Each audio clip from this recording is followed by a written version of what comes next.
Hi there, I'm Haley. This is Chris. We are here to share our journey with Accreta, Percreta, and CSP pregnancies for you today. I'm a little nervous. This is my first time, but I feel like it's very important to make these videos because I don't feel like there's a lot of them out there. And what better way to spread the word than an experience of someone else's? So, my experience with this situation, I went to a normal doctor in the beginning, and right off, around probably 13 weeks or so, I found out there was something wrong and that it might be positioned in a previous C-section scar that I had. I've had 4 previous C-sections, and this will be my 5th, except this one I'm undergoing a C-section hysterectomy. So it'll be my last baby.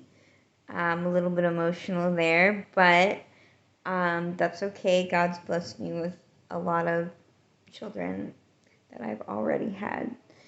But this one, considering the pregnancy with Accreta and Percreta and CSP is C-section scar ectopic pregnancy. So I ended up figuring out that the doctor found something off and wanted to send me 2 hours out to a high-risk specialist. So I ended up making an appointment and going there. They did confirm that I had what was called Accreta. I do remember around probably being 15 or 16 weeks when I started to spot, and the only option that any of the doctors would give me or give advice was I needed to terminate my pregnancy, which in my eyes that was not an option for me because I felt like hearing a heartbeat and previously having a rainbow baby from that 4, I just couldn't do it. I wanted to see how far I could take it because I am a mama bear. And anyways, but that being said, I told them no. I continued on with my pregnancy.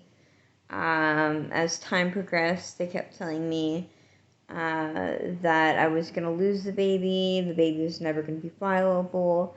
Up to 5 or 10 weeks, it would just have me rupture right off. Around 19 weeks, 5 days, it was Halloween night, and I ended up rupturing. Me and my significant other. It's Halloween night, so getting it on a little bit, and I ruptured. But I went to the hospital, transported, and the doctors continued to tell me that this baby's not going to make it. You need to deliver the baby by C-section. And knowing that the baby was only going to be 19 weeks and 5 days, there was no chance of survival. And I wasn't having it. I pretty much told them that I'll die with my baby if I had to. But I did realize that my bleeding had kind of, started to clot a little bit. I bled a lot, which, in most cases, it doesn't really end well for people. But I continued to pray and say whatever God's will was going to be his will. He put her in there, and he's the only one that can take her out, is my motto. And so they ended up keeping me in the hospital.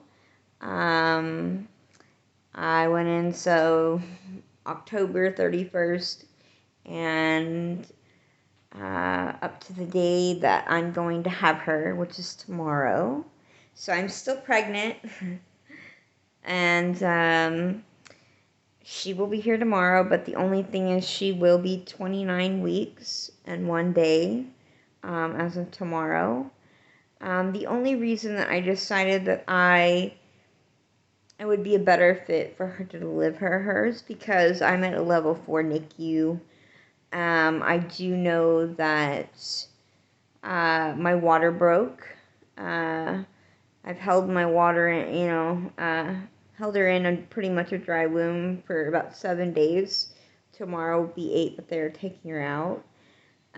So that being said, I held her on as long as I feel would be safe because personally, I did start to bleed probably about 3 days ago.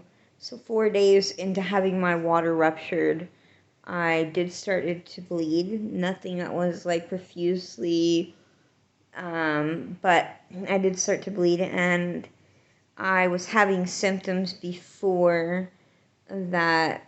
It kind of hurt, a little bit of pain. I started feeling,